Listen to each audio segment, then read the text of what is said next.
በጌታ በኢየሱስ ስም ሰላም ላችኋለሁ። ቅዱሳን ሁላችሁም በያላችሁበት የጌታ ጸጋና ሰላም ከእናንተ ጋር ይሁን።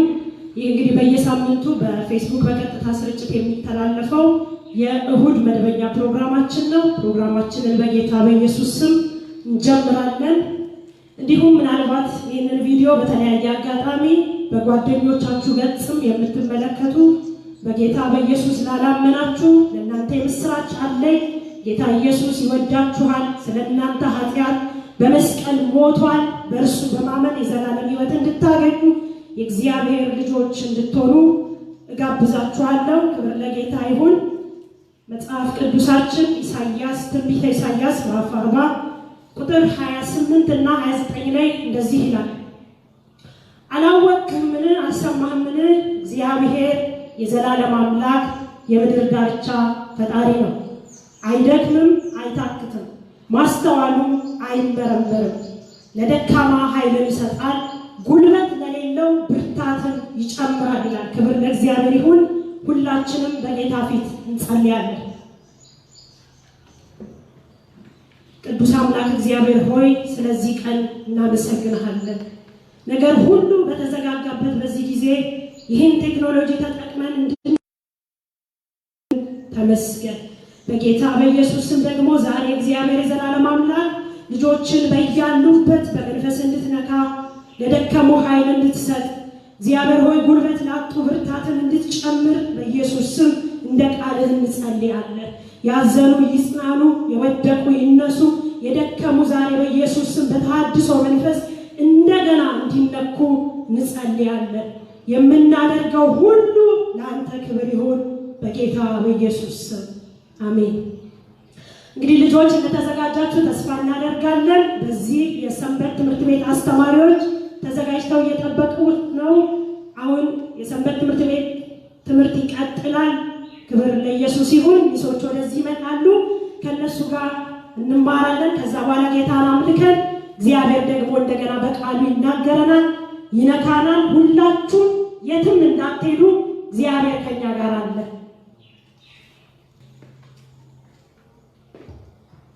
ሰላም ልጆች እንዴት ናችሁ?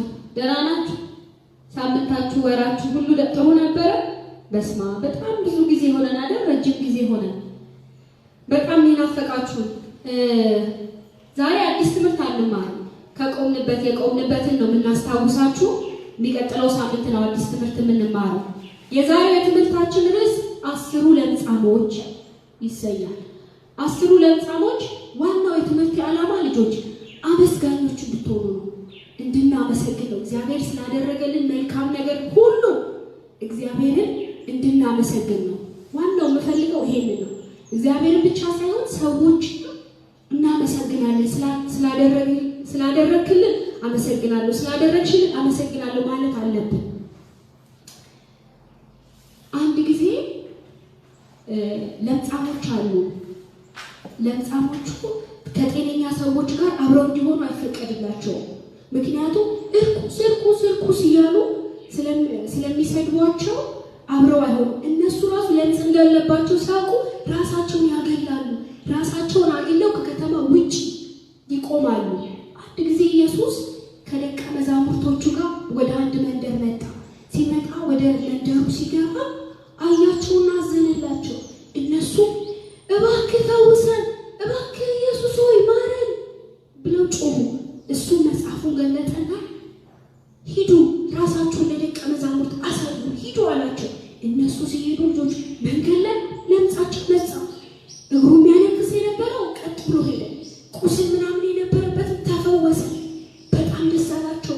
ራሳቸውን ለካህናት አሳዩና 9 ልጆች ወደ ቤታቸው ሄዱ። አንዱ ግን ተመለሰና ኢየሱስን አመሰገነ። ድምፁን ጮክ አድርጎ ኢየሱስ ሆይ አመሰግናለሁ ስለፈወስከኝ ብሎ አመሰገነ። ስለዚህ ልጆች እንድታመሰግኑ ነው ዛሬ እግዚአብሔር ስላደረገልን ነገር ሁሉ። ልክ እንደዛ አንድ ሰው እግዚአብሔርን እንድናመሰግን ነው። እሺ፣ በጣም ጥሩ። የዛሬው የቃል ጥናት ጥቅሳችን እግዚአብሔርን አመስግኑ፣ ስሙንም ጥሩ፣ ለአሕዛብም ስራውን አውሩ። አንደኛ ዜና ምዕራፍ 16 ቁጥር 8። ይሄንን ነው የምታጠኑት። ሌላ ልጆች ሳምንት እስከምንገናኝ ድረስ ደብተራችሁ ላይ አለ። ሉቃስ 17 ከቁጥር 1 እስከ 13 ያለውን ታጠናላችሁ። ሌላ የሳምንቱ ትምህርታችን የኢየሱስ ጉብኝት የሚለውን እንቀጥላለን። በጣም ናፍቃችሁናል። በጣም ነው የምንወዳችሁ። አሁን ደግሞ ከሚስ ሰላም ጋር ትምህርታችንን እንቀጥላለን። ቻው፣ ወዳችኋለሁ።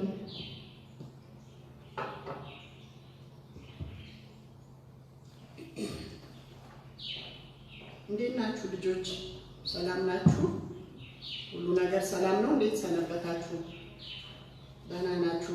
ዛሬ ሚስ ኪዲ እንደነገረቻችሁ እኔ ደግሞ ባለፈው ካቆምንበት ነው የምንቀጥለው። ባለፈው ስለ ኖህ መርከብ እግዚአብሔር ኖህን መርከብ እንዲሰራ እንዳዘዘውና ኖህ ደግሞ ታዞ እግዚአብሔርን ምንም በሌለበት ነገር ሰዎች ሁሉ እያሾፉበት እየቀለዱበት እያሉ ኖህና ቤተሰቡ ግን እግዚአብሔርን ታዘው መርከብን ይሰሩ ነበረ። ትዝ ይላችኋል። ዛሬ የምንማረው ታዲያ እግዚአብሔር እንዳዘዘው እግዚአብሔር ሲያዘን ለመታዘዝ ኖህ እግዚአብሔርን ታዞ ምንም በሌለበት ነገር ሰላም እያለ ሁሉ ነገር ታዞ መርከብ ይሰራ ነበር።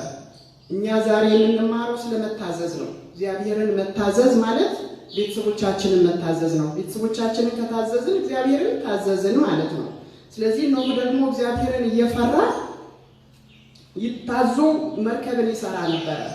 የጥፋት ውሃ እንደመጣ አይታችኋል ልጆች። እግዚአብሔር ኖህን መርከብ ስራ ያለው ያለምንም ነገር አልነበረም። ከፊት ሊሆን ያለ ታላቅ ጥፋት ነበረ። በዛ ጥፋት እንዲድን ኖህ እንዲጠፋ ስላልፈለገ እግዚአብሔር ያዘዘውን ኖህ በትክክል መርከቡን በእግዚአብሔር ትእዛዝ መሰረት ነግራችኋለሁ። ባለፈው እንደነበረው ልኩን ሁሉ እግዚአብሔር ነበር የነገረው። ያን ልክ በተሰጠው ልክ መሰረት ሰርቶ ሲጨርስ እግዚአብሔር መርከቡን ዘጋው ይላል። ኖህ አልነበረም ሰርቶ ሲጨርስ ያልታዘዙ እንዳይገቡ ስለፈለገ የታዘዙት ብቻ እንዲተርፉ ስለወደደ እግዚአብሔር መርከቡን ሰርቶ ኖህ ልክ እንደጨረሰ እግዚአብሔር በሩን ዘጋው ይላል። ከዛ በኋላ መርከቡ ትዝ ይላችኋል አልተከፈተላቸውም ነበረ። ጮሁ። ብዙ ሰዎች ከውጭ ሆነው ይጮሁ ነበረ። እባክህ ኖህ ክፈትልን እንግባ እያሉ ይለምኑት ነበረ። እግዚአብሔር ስለዘጋው ኖህ ደግሞ መክፈት አልቻለም ነበር። ስለዚህ ዛሬ እኔ የምነግራችሁ ምንድነው? እግዚአብሔርን መታዘዝ እንዳለብን ነው። እግዚአብሔርን መታዘዝ ማለት ቤተሰቦቻችንን መታዘዝ ማለት ነው። አታድርጉ የተባለውን ነገር ማድረግ የለብንም። መጸለይ አለብን። የእግዚአብሔርን ቃል ማንበብ አለብን። እግዚአብሔርን አብስተን መፈለግ አለብን። ልጆች ነግሬያችኋለሁ ደጋግሜ፣ እግዚአብሔር የልጆችን ጸሎት ይሰማል። ደጋግሜ ነግሬያችሁ ነበረ። ስለዚህ ይህ ጊዜ እንዲያጥርልን በእግዚአብሔር ፊት መጸለይ አለብን። በእግዚአብሔር ፊት መለመን አለብን። አለመጸለይ የተከለከለ ነው። በሚቀጥለው ደግሞ እግዚአብሔር የኖህ መርከብ ተከፈተ ይላል። እግዚአብሔር ስራውን በጨረሰ ጊዜ ሌሊትና ቀን 40 ሌሊትና ቀን ከዘነበ በኋላ ኃይለኛ ዝናብ ከዘነበ በኋላ ዝናቡ ተከለከለ። የኖህና ቤተሰቡ ከመርከቡ ይወጣሉ። በሚቀጥለው እሱን እንማራለን። እስከዛ ድረስ ግን ኖህ ምን አድርጎ ነበር እያለን እያሰብን እያሰላሰልን እንድንጠብቅ በእግዚአብሔር ፍቅር እለምናችኋለሁ። ወዳችኋለሁ። ደስ ብሏችኋል። ዘመናችሁ ይባረክ። በሰላም ቆዩ። ሰላም ሁኑ።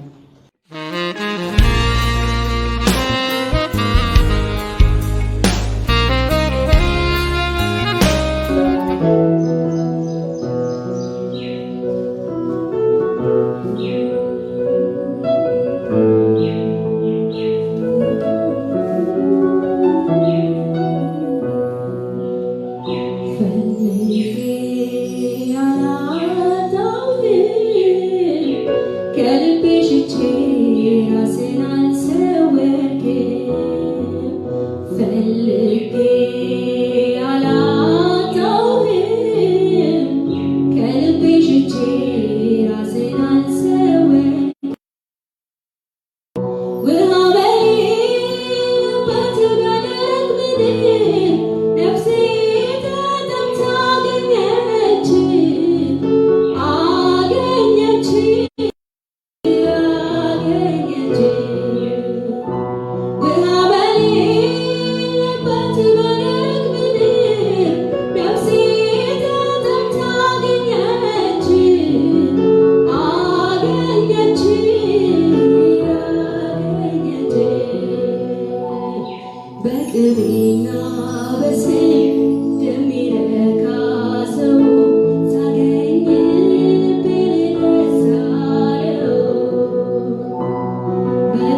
ለእግዚአብሔር ይሁን።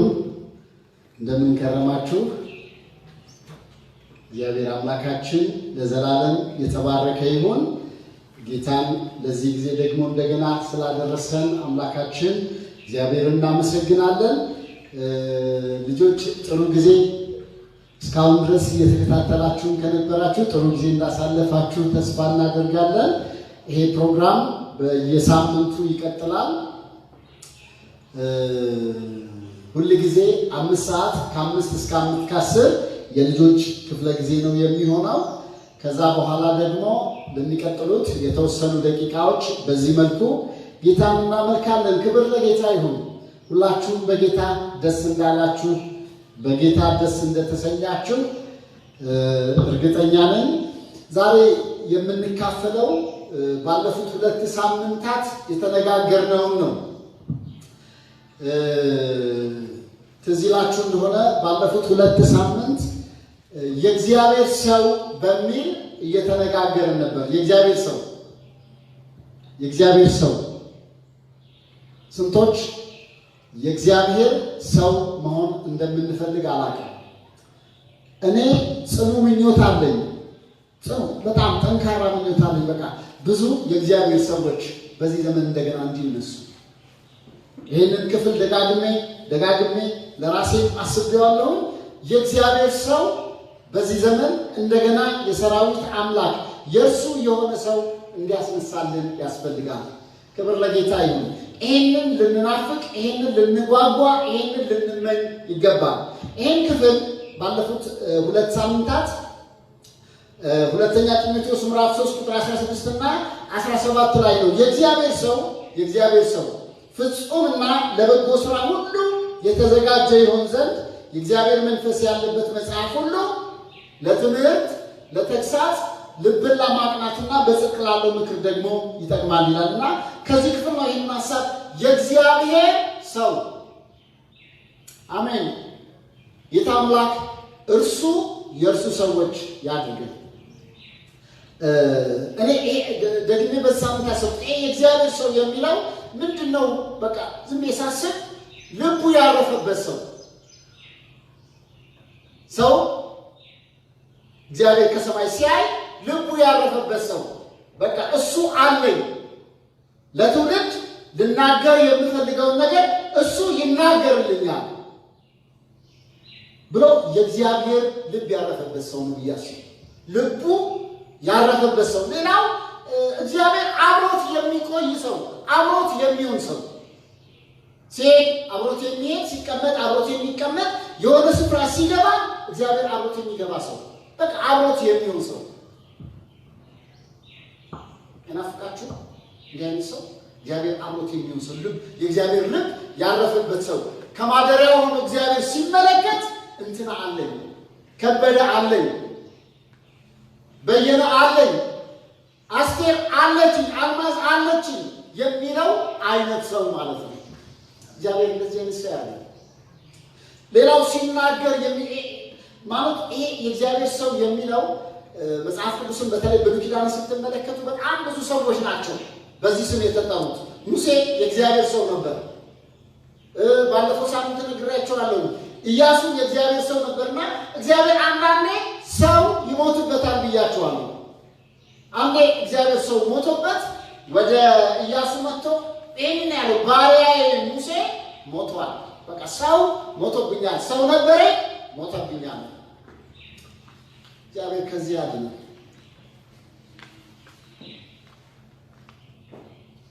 እግዚአብሔር ሰው ሲሞትበት ስለዚህ ይሄ የእግዚአብሔር ሰው የሚባለው የመፍትሄ ሰው፣ ችግር ፈቺ ሰው እግዚአብሔር ሲናገር አብሮ የእግዚአብሔር አፍ ሆኖ የሚናገር የእግዚአብሔርን ሐሳብ የሚገልጥ ሰው። ይሄ ሰው የተለየ ሰው ነው። ይሄ ሰው የትውልድ እንቆቅልሽ የሚፈታ ሰው ነው። ይሄ ሰው የሀገር ታሪክ ይቀይራል፣ የቤተ ክርስቲያን ታሪክ ይቀይራል፣ የትውልዱን ታሪክ ይቀይራል። ይሄ የተለየ ሰው ነው። ስለዚህ ሰው ነው መጽሐፍ ቅዱስ አሁን ባነበብኩት ላይ የእግዚአብሔር ሰው። ይሄ ሰው ባለፈው የተነጋገርነው ፍጹምና ለበጎ ሥራ ሁሉ የተዘጋጀ የበቃ ይሆን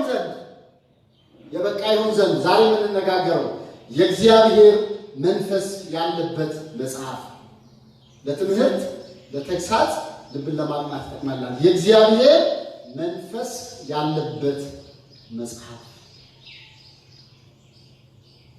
አሁን ያልኳችሁን አሁን የነገርኳችሁን አይነት ሰው የምናገኘው ይሄ መጽሐፍ እጃችን ላይ ካለ እዚህ መጽሐፍ አጠገብ ከቆየን ነው። ከዚህ መጽሐፍ ጋር መነጋገር ከጀመርን እርግጠኛ ነኝ ከዚህ መጽሐፍ ጋር ባጠፋነው ዘመንና ጊዜ ልክ የኛ የእግዚአብሔር ሰውነት ይወሰናል። የእግዚአብሔር ሰው ብሎ ለዚህ ሰው ስለዚህ ሰው ሲናገር የእግዚአብሔር መንፈስ ያለበት መጽሐፍ። ስለዚህ መጽሐፍ ይሄ የእግዚአብሔር መንፈስ ያለበት መጽሐፍ የሚለው እርግጠኛ ነኝ ብዙ ክርክር አለ፣ ግን ይሄንን መጽሐፍ ነው የእግዚአብሔር መንፈስ ያለበት መጽሐፍ ማለት መጽሐፍ ቅዱስ ነው። ይሄ እግዚአብሔር ቃል ነው። የእግዚአብሔር መንፈስ ያለበት መጽሐፍ። ይሄ መጽሐፍ አሁን ልነግራችሁ የምፈልገው የመጀመሪያው ሁለት ነገር የእግዚአብሔር ሰው መሆን እፈልጋለሁ። የእግዚአብሔር ሰው መሆን ነው ናፍቆቴ። ለዚህ ረሃብ አለኝ፣ ቅናት አለኝ። የሰራዊት አምላክ እግዚአብሔር ይሄንን ቅናት በውስጣችን ጨምር፣ በሁላችን ውስጥ በቃ የሚቀና ነገር ሲዘበራረቅ ሁሉ ነገር ግራ ሲገባው መፍትሄ ሲጠፋ ወይኔ እኔ የእግዚአብሔር ሰው በሆኑ ይሄ ቅንዓት ጌታ አምላክ ልባችን ውስጥ ይጨምርብን። አሜን አትሉ? ክብር ለእግዚአብሔር ይሁን። ይሄንን ረሃብ ይሄንን ናፍቆት ይሄንን ጥማት ጌታ አምላክ ውስጣችን ያኑር። የእግዚአብሔር ሰው በቃ የእግዚአብሔር ሰው ይሄ ሰው ይፈልጋል። ዛሬ እርግጠኛ ነኝ የተለየ መልእክትን የሚያመጣ ከሰማይ ድምፅ የሚሰማ የእግዚአብሔር ነገር የተገለጠለት ሰው ዛሬ ቢገኝ ኖሮ ነገስታት ይህን ሰው ይፈልጉታል። ይፈልጋል። በቃ ይሄ የተለየ ሰው ነው። ልነግራችሁ የፈለግኩት እንደኔ የሚለፈልፋኝ ሰው አይደለም። የመለኮትን ድምፅ የሚያመጣ አምላካዊ መልእክት ስላለው ሰው ነው። ዛሬ እንዲህ አይነት ሰው በመካከላችን ቢኖር ነገስታት ይፈልጉት ነበር። በእርግጠኝነት ለመፍትሄ የእግዚአብሔር ሰው የት ነው የሚገኘው? የእግዚአብሔር ድምፅ ያለበት ምን እንድናደርግ በዚህ ጊዜ ምን ማድረግ እንዳለብን የሚመክረን ሰው ብለው ነገስታቶች ይፈልጉት ነበር። ነገር ግን እግዚአብሔር ተስፋ የማይቆርጥ በትውልዱ በጠራቸው ልጆቹ ተስፋ የማይቆርጥ አምላክ ሁሌም ለትውልዱ ይናገራልና የእግዚአብሔር ሰው ፍጹምና ለበጎ ስራ ምን ማለት ነው? ለመንፈሳዊ አገልግሎት እሱ ለሚፈልገው ነገር ሁሉ የተዘጋጀ የበቃ ሰው ይሆን ዘንድ አንድ ነገር ታውቃላችሁ። ይህንን ክፍል ሳምንት መጽሐፍ ቅዱስን ደጋግሜ ነው ያየሁት። ለካ እግዚአብሔር የሚጠቀመው ለካ እግዚአብሔር የሚሰራው ራሳችንን ባዘጋጀነው ልክ ነው። በእግዚአብሔር ፊት በተዘጋጀነው ዝግጅት መጠን እግዚአብሔር በእኛ ይገለጣል። እግዚአብሔር ሰው የምንሆነው ምንድን ነው የሚለው? ፍጹምና ለበጎ ስራ። ይሄ ለበጎ ስራ የሚለው ለመንፈሳዊ አገልግሎት ነው። የተዘጋጀ የበቃ ራሱን ያዘጋጀ ይሆን ዘንድ የእግዚአብሔር መንፈስ ያለበት መጽሐፍ ለትምህርት ይጠቅማል፣ ለተግሳጽ ይጠቅማል። እነዚህ ሁለት ነገሮች ነግራችሁ ጨርሳለሁ። የመጀመሪያው ለትምህርት ይጠቅማል። ምን ማለት ነው? ምን ማለት ነው? ለትምህርት ይጠቅማል። ታውቃላችሁ ብዙ ሰዎች በጣም ብዙዎቻችን ሳንማር ነው የምናስተምረው። ማዋት ንግግር ሊገርማችሁ ይችላል። ሰው ሳይማር እንዴት ያስተምራል? ሳንማር ነው። የእግዚአብሔርን ነገር ሳንማር ከእግዚአብሔር ጋር ሳንገናኝ የእግዚአብሔር ነገር ወደ ውስጣችን ሳይገባ ነገር ግን የእግዚአብሔርን ነገር ለማስተማር እንወጣለን። ምን ማለት ነው? ከአፋችን ከዚህ ከምላሳችን ነው የምናወጣው። ከዚህ ከጭንቅላታችን ነው ከነፍሳችን የፈለቀ መልእክት አይደለም ያለው። እግዚአብሔር አምላክ በእውነት እሱ ይታደጋል። ስለዚህ የእግዚአብሔር ሰው ፍጹምና ለበጎ ስራ ሁሉ የተዘጋጀ ይሆን ዘንድ የእግዚአብሔር መንፈስ ያለበት መጽሐፍ ለትምህርት ይጠቅማል። ምን ማለት ነው? የመጀመሪያው ነገር ራሳችንን ለማስተማር ይጠቅመናል። በቃ እኔ የእግዚአብሔር ሰው መሆን ፈልጋለሁ የምንል ሰዎች ናፍቆት ጥማት ያለን ሰዎች ወደ እግዚአብሔር ቃል እንመለስ። ጊዜ እንውሰድ። ተደፍተን ግለጥልኝ እንበል። ለትምህርት ይጠቅማል። እግዚአብሔር የሚፈልገው አይነት ሰው መሆን እንድንችል ይሄ የእግዚአብሔር ቃል ይሄ የእግዚአብሔር መንፈስ ያለበት መጽሐፍ ለትምህርት ይጠቅመናል፣ ያስተምረናል። ራሳችንን የእግዚአብሔር ሰው ለመሆን የተዘጋጀን ሰዎች ያደርገናል። ስለዚህ ለትምህርት ይጠቅማል ስንል ራሳችንን ለማስተማር ነው። ሌሎችን ለማስተማር ለትውልድ ጽድቅ የሞላበት መልእክት የእግዚአብሔርን ሐሳብ መግለጥ እንድንችል ይሄ መጽሐፍ ይጠቅመናል። የእግዚአብሔር መንፈስ ያለበት መጽሐፍ ለትምህርት ይጠቅማል፣ ራሳችንን ለማስተማር ማለት ነው። ብዙዎቻችን መጽሐፍ ቅዱስን ስናነብ በተለይ እግዚአብሔር የተለየ መልእክት ሲገልጥልን ቶሎ ብለን የምናስበው ይቺን ነገር ሄጄ እኔ በተናገር እድል በተሰጠን ለማን ልንገር? ቃል ሲገለጥልን እግዚአብሔር ቃሉን የገለጠልን ለራሳችን ነው እንጂ ለሌሎች እንድንናገር አይደለም። ልክ ነው፣ እግዚአብሔር ለሌሎች መልእክት ይሰጠናል። መጀመሪያ ግን ራሳችንን እንድናምጽበት ነው። ስለዚህ የእግዚአብሔር መንፈስ ያለበት መጽሐፍ አንደኛው ለትምህርት ይጠቅማል። እፈልጋለሁ፣ እናፍቃለሁ፣ እግዚአብሔር በእኔ የሚሰራ እኔ የእግዚአብሔር ሰው መሆን እፈልጋለሁ የምንል ወደዚህ መጽሐፍ እንድንመለስ ነው። የእግዚአብሔር መንፈስ ያለበት መጽሐፍ ለትምህርት ይጠቅማል። ለትምህርትንም ራሳችንን ለማስተማር ይጠቅመናል፣ ሌሎችንም ለማስተማር ወደ እግዚአብሔር ሐሳብ ለማምጣት። ይህን ሐሳብ ሳስብ አንዳንድ ሰዎች ይህን መጽሐፍ እንደ ስፕሪንግ ቦርድ ነው ሊጠቀሙበት የሚፈልጉት። መጽሐፍ ቅዱስን ይከፍታሉ፣ አንድ የሆነ ክፍል ያነባሉ፣ ከዛ ግን ተነስተው ወደሚፈልጉት ሐሳብ ነው የሚሄዱት። የውድቀታችን አንዱ ምክንያት እሱ ነው። የእግዚአብሔር መንፈስ ያለበት መጽሐፍ ለትምህርት ይጠቅማል። ከፍተን የሰራዊት አምላክ ጌታ እግዚአብሔር እንዲህ ይላል ብለን ለትውልዱ እንድንናገር እግዚአብሔር አምላክ አይኖቻችንን ይክፈትልን። ስለዚህ እግዚአብሔር መንፈስ ያለበት መጽሐፍ አንደኛው ለትምህርት ይጠቅማል፣ ሁለተኛው ለተግሳጽ ይጠቅማል። ይሄ የሚገርም ነገር ነው። ለተግሳጽ ምን ማለት ነው? ይሄኛው ልክ እንደቀድሞ ራሳችንን ለመገሰጽ። ዛሬ ብዙዎቻችን የሚቀናን ሰዎችን መገሰጽ ነው እንጂ ራሳችንን መገሰጽ አይቀናም። ለተግሳጽ ልክ አይደለም፣ ልክ አይደለም። ይሄ እኮ ከእግዚአብሔር ሰው የሚጠበቅ ነገር አይደለም። መጽሐፍ ቅዱስ እንደዚህ ይላል፣ ልክ አይደለም እንድንል ያደርገናል። ለተግሳጽ እየሄድኩ ያለሁበት መንገድ ልክ አይደለም እንድንል ለተግሳጽ ይጠቅማል። ሁለተኛው ሌሎችንም ደግሞ በጽድቅ ለመገሰጽ ይጠቅማል። ጌታ እግዚአብሔር በእውነት የእርሱ ሰዎች አድርገን እግዚአብሔር መንፈስ ያለበት መጽሐፍ። ይሄ መጽሐፍ ለትምህርት ይጠቅመናል። በተለይ አሁን በዚህ በኮሮና ምክንያት በራችንን ዘግተን እቤታችን የተቀመጥን ቅዱሳን አገልጋዮች፣ የእግዚአብሔር ሰው የመሆን ረሃብ ናፍቆት ያለን ሰዎች ወደዚህ መጽሐፍ እንመለስ። ለትምህርት ይጠቅመናል፣ ያስተምረናል፣ ለተግሳጽ ይጠቅመናል። ላለፉት 18 ዓመት ስትንቀዠቀዥ ነው የኖርከው ይለናል፣ ይነግረናል። መጽሐፍ ቅዱስ ይገስጸናል፣ ያስተምረናል። ስለዚህ የእግዚአብሔር ሰው እንድንሆን የእግዚአብሔር መንፈስ ያለበት ይሄ መጽሐፍ በእጃችን ያለውን መጽሐፍ ከፍተን እንስማው። ለትምህርት ይጠቅመናል፣ ለተግሳጽ ይጠቅመናል። በሚቀጥለው ሳምንት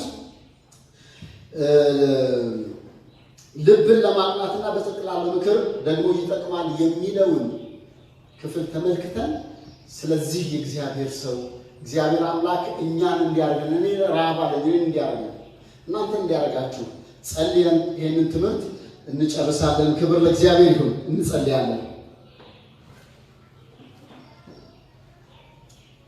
ሰው የምትፈልግ ሰው የናፈቀ ሰው ያጣ የሰራዊት አምላክ ጌታ እግዚአብሔር በዚህ ቀን አንተ ለነፍሳችን ተናገር። በዚህ ቀን አንተ ለልባችን ተናገር። በዚህ ቀን በእውነት አምላካዊ ድምፅህ ይሰማል። ጌታ እግዚአብሔር ሆይ የአንተ ሰዎች ያንተን ሐሳብ ለትውልድ የምናመጣ አንተ አብረኸው የቆምከው ሰው መሆን እንድንችል የዘላለም አምላክ ጌታ እግዚአብሔር አንተ ከማደሪያ ተመልከተን። መንፈስህ ያለበትን ይሄንን መጽሐፍ ከፍተህ ለነፍሳችን ተናገር። ድምፅህን አሰማን። ሁሉ ለአንተ ክብር ይሁን። ስለነበረን ጊዜ ሁሉ እናመሰግንሃለን። በክርስቶስ ኢየሱስ ስም ብለህ ስማ። አሜን። ክብር ለእግዚአብሔር ይሁን። እግዚአብሔር አምላክ ለዘላለም የተባረከ ይሁን። እኔ ምኞት አለኝ ለእናንተ ለእኔም የሰራዊት ጌታ እግዚአብሔር የእርሱ ሰዎች አድርጎ ያስነሳል። የመፍትሄ ሰው ለትውልድ እንቆቅልሽ መፍትሄ የምናመጣ ጌታ አምላክ የሚፈለግ ሰው ያደርጋል። ሳምንት እስክንገናኝ የጌታ ጸጋና ሰላም ከሁላችን ጋር ይሁን። ተባረኩ።